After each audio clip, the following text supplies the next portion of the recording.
Morning, good afternoon, and good evening, all of you wonderful wonderfuls out there in internet land. My name is Arya Zarenko, Employment Training Specialist 3 for Arts, Media, Entertainment. This is another edition of Workforce Wednesday, proudly presented by City College of San Francisco and brought to you by the Strong Workforce Program Department.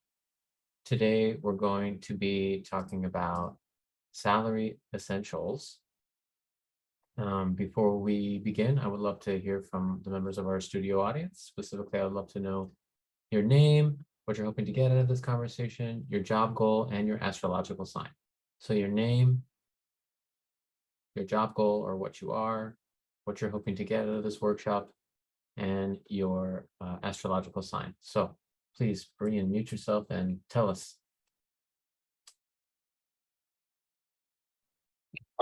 Apologies if I mess up, but my name is Brian. I am, I guess my job goal is running a production company. I'm a photographer and student manual. I guess this making a Leo, and I forgot the rest. Yeah. What are you hoping to get out of this conversation, and what is your astrological sign? I think I've been struggling a lot with the logistics of working with people and negotiating in regards to photography. And I definitely want to strengthen a lot of those skills, especially the nuances that aren't so much big picture, but interacting and talking, especially about salary and how that works and how to properly think about that. Okay, wonderful. And your astrological sign? I'm pretty sure that makes me a Leo from August 1st. So. August what? I'm sorry? 1. August 1? Yeah. Oh, so that you're actually a Cancer the month before. Oh, okay. 7? Yeah. I know it's like on the edge. Yeah. Okay. Well, thank you, Brian. So if I understood your request correctly, you are running your own photography business and you want to learn how to negotiate salary with people you're hiring. Is that correct? Yes. Okay, wonderful. All right. So just as if I'm being just completely upfront with you, Brian, this workshop is mainly for those who are going to be negotiating salaries with employers, but you can utilize the information here to make it serve your purpose as well, okay? So I just wanted to kind of just give you a heads up on that before we dive into this, okay? All right, so after this workshop, oh, yeah, go ahead. I was just gonna say, of course, I'm kind of on both sides of that coin. And so, okay, yeah. Wonderful. All right, so it is my intention and manifestation after this workshop, you'll be able to understand how to negotiate for your salary, understand how to prepare for the salary negotiation, understand how to answer the salary requirements question, and understand how organizations view the salary game. So today's agenda is going to be, when should you negotiate salary? How do you prepare for a salary discussion? How do you answer questions about salary requirements, employer versus job seeker perspective, and then what are you negotiating for? So you've received a job offer and you're wondering whether or not you should negotiate. So this is like a quick and dirty way to think about whether or not you should negotiate. If you're on, so looking at this graph here, this line graph, if your role is in demand, that's on the y-axis, and then on the x-axis is how much you need the job, you're going to have to determine whether or not you should negotiate. So if you don't need the job and you're really in demand, you should play hardball and negotiate. If you really need the job and you're not really that in demand, you should just say yes. Most of us fall in this middle group here. And so you really should negotiate based on internal equity. I really should name this workshop, Don't Be Like Arya and Negotiate Your Salary, because I have never been able to negotiate a salary or I was never taught how to negotiate a salary. Um, and so it's really important that y'all as job seekers out there, absolutely, absolutely, absolutely always do your best to negotiate based on internal equity. The reason for this is negotiating an offer early enough in your career could net an additional $500,000 over the course of your career. The data suggests that employers will not pull a job offer following negotiations because they spend so much time and energy courting you, seeking you out, interviewing you, doing all this work that they don't want to lose you. And most importantly, if you were to start a job, you rarely get to renegotiate the terms of your job offer until 2 years on the job. So the first step, like everything we talk about in the Workforce Wednesday experience, is doing your research. So what you want to do is Google your job title and quotes plus the word salary. So for example, photographer, quote unquote, salary. And want to do your best to collect at least 20 samples for salary range, adding 25 to 30% for non-San Francisco or NYC data. So that means if you were living in San Francisco or New York City, make sure to add 25 to 30%. Throw out the really, really high number and the really, really low number, because you're in essence trying to get a average.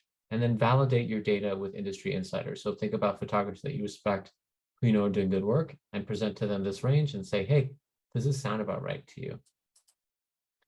So when you are in an interview, what are your salary requirements are usually going to show up in the first interview with the recruiter. Your intention here is not to disclose your salary history too early in the process. So your first response is going to be, I don't know enough about the job. Can you tell me more about the total compensation package? Tell me more about the total compensation package. And we'll talk more about what that looks like in a moment. Your next response is going to be, if they continue to ask, what is the salary range for this role? What has been the traditional salary range for this role? And then if they ask again, your third response is going to be, based on my research, my range is blank, and I'm comfortable at the higher end of that range. So we're going to take a little bit to work through these one by one.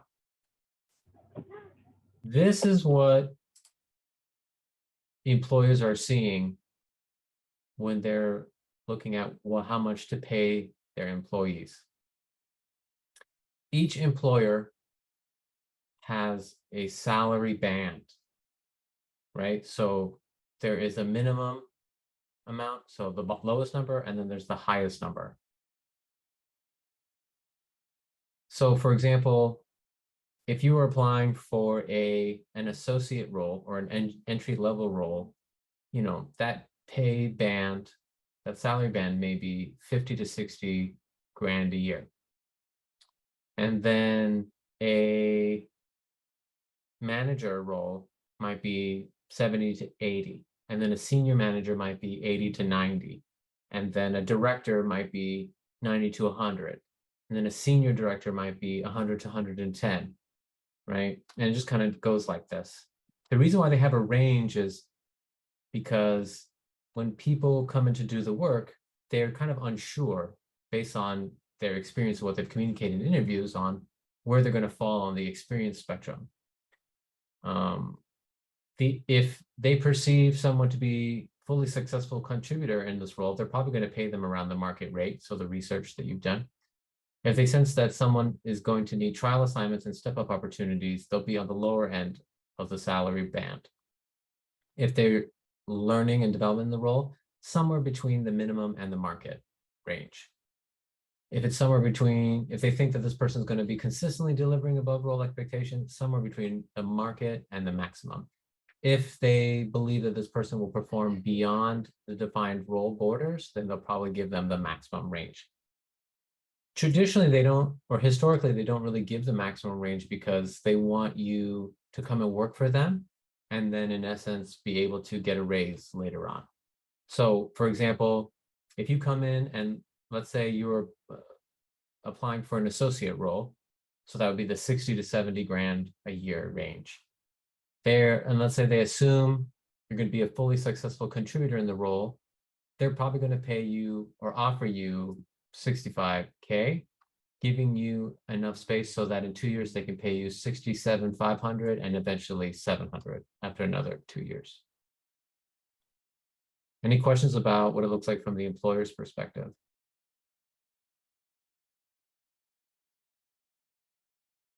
Okay.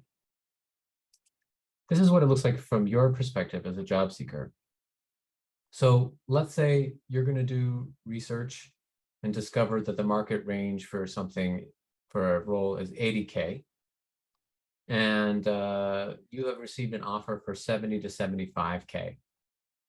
Consider that the employer's salary band may be this large, so 65K to 95K.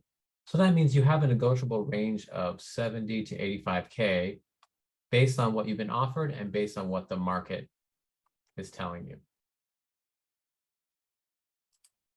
So what is the total compensation package? The total compensation package, in essence, is more than just salary. It's very important when asked about previous salary, and you're really thinking about what is it that you are negotiating for. So let's say your pay is 35 grand, but then you get 8 grand of health insurance, $1,000 in a retirement plan, $3,000 in government programs, a little bit of life insurance and disability insurance, other end benefits. You get almost $3,000 in paid time off. So the total compensation comes closer to 48 grand, right? And for some people, this is really important, right? Because some of us really need health insurance for a variety of different reasons, or we need vision because of glasses, things like that.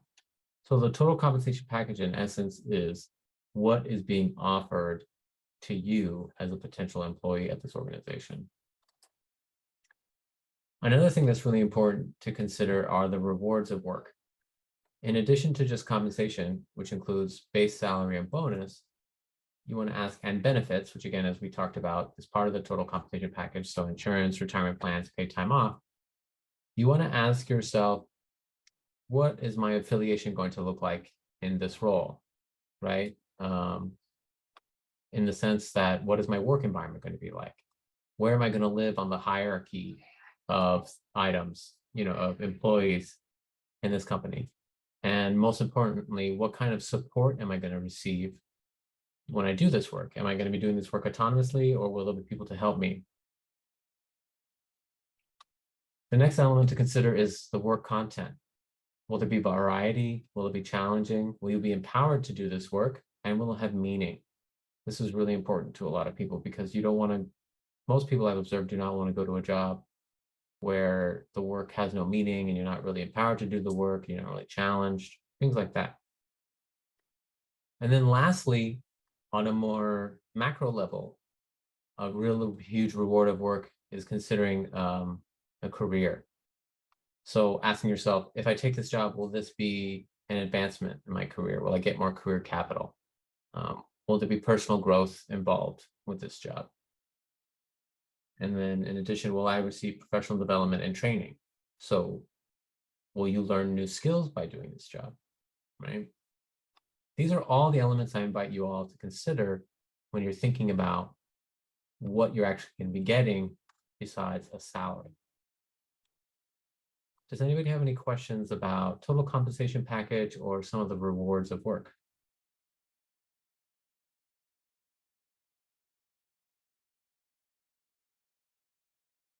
Okay. So how do we react to a job offer once it's been given? It's really important that you make it clear that you love the opportunity, that you're incredibly grateful, and you're very serious about working for this employer. Number 2 is make sure to get it in writing. Never, ever, ever, ever respond to a verbal offer. If they say, do you accept over the phone? You have to say, I would love to say yes, although I still need to see all the details in writing, please, with a start date and an official salary number and a signature and a title, right? You want to clarify anything in the total compensation package that's not necessarily in the offer letter, right? So maybe the total compensation package says one thing or doesn't say something, and it's inconsistent with what the offer letter is presenting. It's really important to make sure you clarify. And then, of course, you'll need to state that you'll need, 36 to 72 hours to consider it with your family, significant others, spiritual advisor, so on and so forth. If you have other jobs pending, like you're interviewing with other places and you sense that you might be getting more offers, you might want to ask for longer. So I have a question. please. So, um, or I guess maybe what language do you use when speaking about needing time for potential other offers, or just acknowledging that you have other offers? You do not want to explicitly state to the employer that's offering you a job that you have other job offers coming, right? Okay. You're just going to say, oh, I will, I'm going to need 1 week to think about this. That's all you're going to say, right? And then if they push back or ask for why you want so much time, And you they can would just appreciate say, a response earlier. well, you could say, I understand you'd appreciate a response earlier. I'm just going to need my time to do my due diligence and consider this opportunity because this would be the next step in my life. Sure.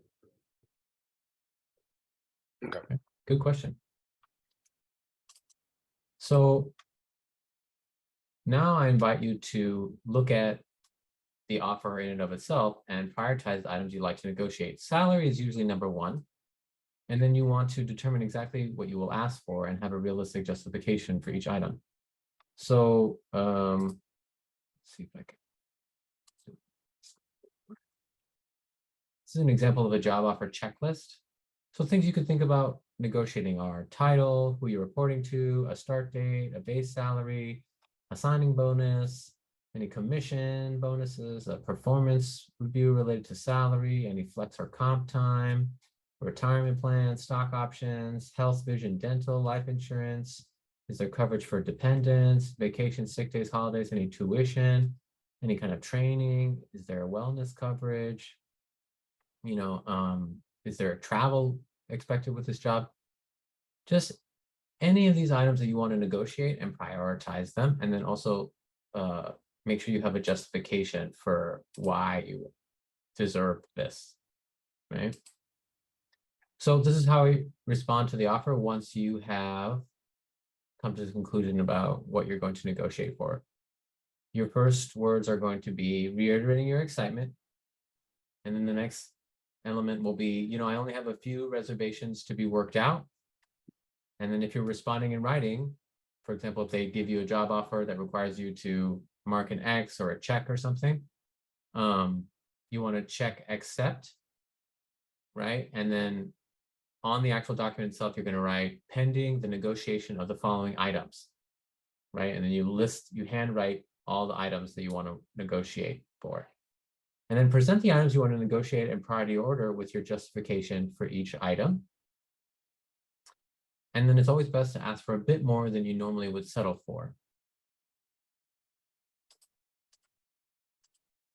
So they're going to say either yes, no, or maybe to whatever you request, right? As I mentioned, the data suggests that they will not rescind an offer. And one of three things is going to happen. Either they're going to give you exactly what you want, or there is going to be no way that they give you anything that you want. And a higher percentage of it is that they're going to give you something between what they offer you and what you negotiate back. In essence, they expect you to negotiate. They expect you to negotiate, right? So some best practices around salary negotiation is to never lie about your current earnings just to get a higher salary offer. Remember to never respond to a verbal offer. Always negotiate, so don't feel pressured to, accept the first salary offer. You don't want to get overly aggressive in negotiating the salary you want, because even if you win the negotiation, you may lose relationships. Don't just focus on salary. Do look at the total compensation package. And then lastly, don't make it an ego trip or part of a game. So that means, if Laranya comes to me with one salary and then I come back to Laranya with another, and then Laranya comes back to me with a third one, I'm not going to come back with another negotiation after the initial, and then my response to the initial, and then their third response. That's usually where it's going to lie. Okay.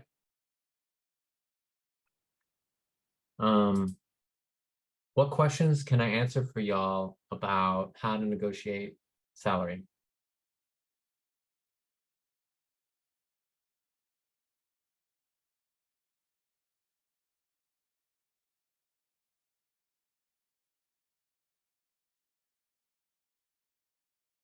Okay, awesome. Well, thank you so much for taking the time to participate in Workforce Wednesday's Career Essentials. My name is Arya Zarenkook, Employment Training Specialist 3 for Arts, Media, and Entertainment. And on behalf of City College of San Francisco and the Strong Workforce Program at City College of San Francisco, this has been another edition of Workforce Wednesdays Salary Essentials. And I always like to close with nourish yourself and others, cause no harm to self and others, and ease the suffering of self and others whenever, wherever possible. Okay. So be well, y'all.